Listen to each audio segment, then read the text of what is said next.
Hey, 7th grade. Mr. Hildebrand here. This is for the Orange Team World History. Today is the 21st, okay, so Monday the 21st.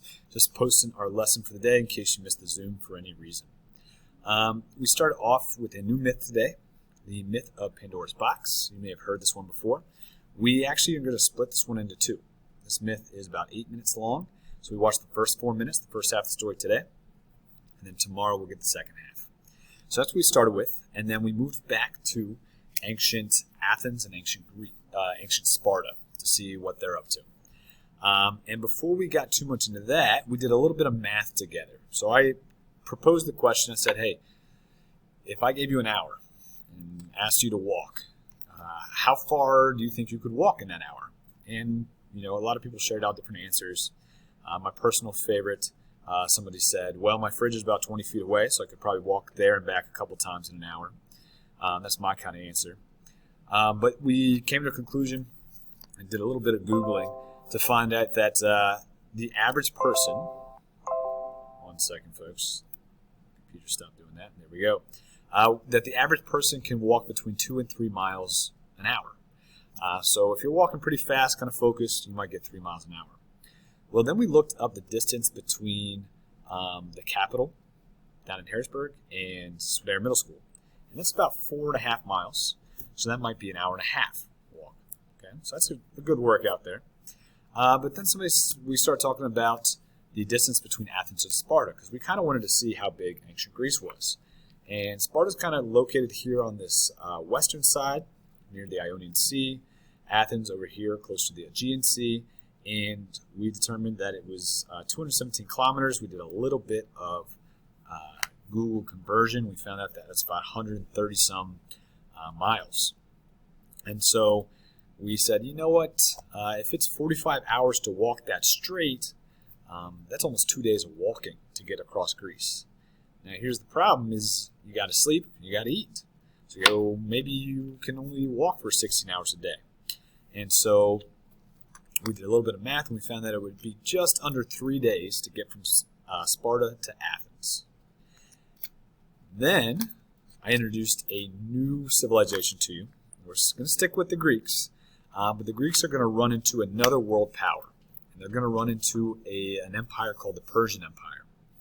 And the Persian Empire, I'll show you a quick map of it, extended from Egypt up through Turkey, the whole way through the Middle East to India. So very large empire. And I did a little bit of Googling to see how wide this empire would have been. And we found out that it's about 3,000 miles wide. Now that's by plane. So plane can go over the water, the Red Sea, and these other seas. But obviously, if we were walking, we'd have to go around them. So it would add a little bit more time. But let's pretend we could walk straight there. That's about 3,000 miles. We broke that down into how many miles per hour. So we divided that by 3 because we said we could walk about 3 miles per hour. So that gave us about 1,000 hours that it would take to walk. We broke that down by 16 hours a day, just because we got to eat, we got to sleep, and we came up with 63 days. It would take over 2 months to walk from Egypt to India, or to walk the entire distance of the Persian Empire.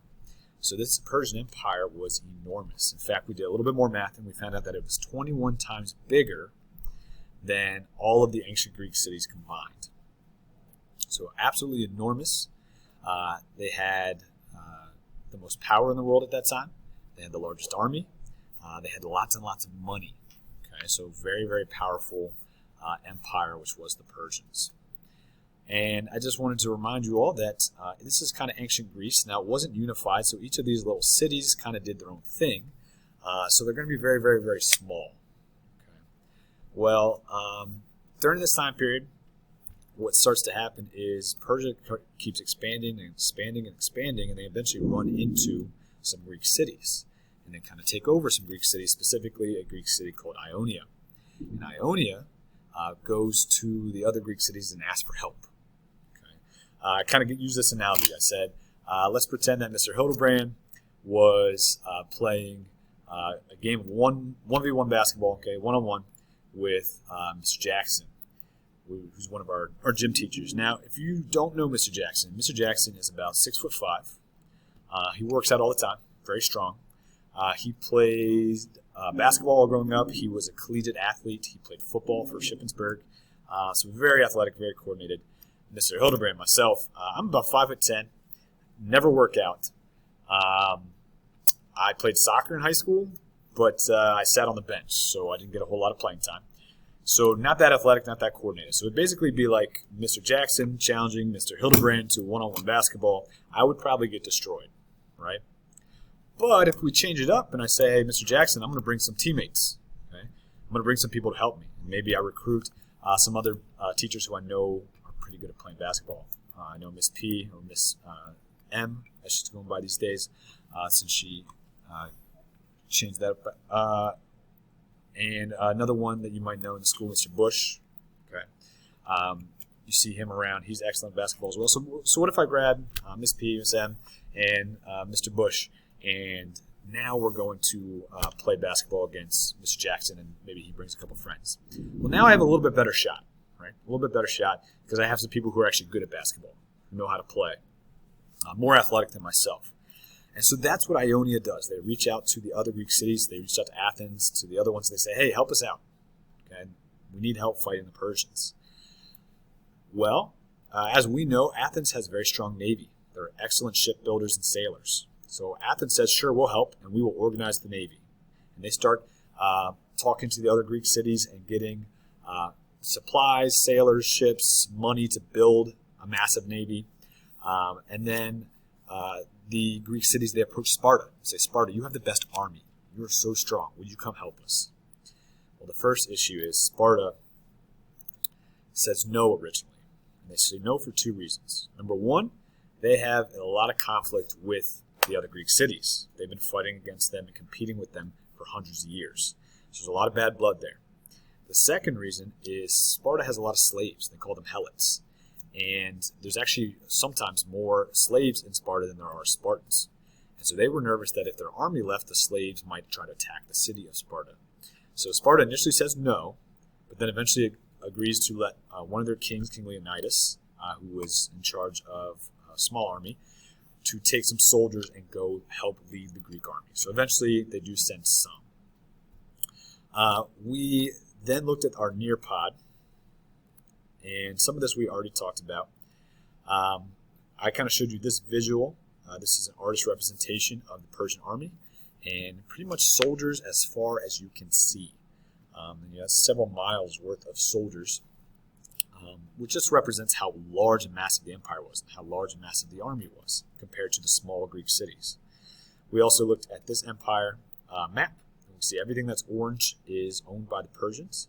And then there's little tiny dots over here on Greece. And those are the little Greek cities who at this point are not united. So it's going to be a heck of a challenge for the Greeks. We talked about Athens kind of forming that common navy. We talked real briefly about some of these battles the Greeks are going to win. Some of them they're going to lose. And then we started in on this video. If you're in the Nearpod, you just click the next slide. It's the Battle of Thermopylae, which is very famous. If you've ever seen the movie 300 about the Spartans, you may have seen about this battle. If you want to find it on YouTube, you can search this, the legendary Battle of Thermopylae, the 300 Spartans. We watched part of this and kind of broke down the battle a little bit. And then tomorrow, we will break down the rest of the battle. We'll look at another famous battle, the Battle of Marathon, and we'll see what happens between Persia and Greece. So if you have any questions, feel free to email me. There's no new homework today. I do want to just remind you, please submit your Sparta or Athens advertisement. I'm grading those on Wednesday, so I do need them as soon as possible. All right, folks, if you have any questions or need any help, send me an email. Have a good one.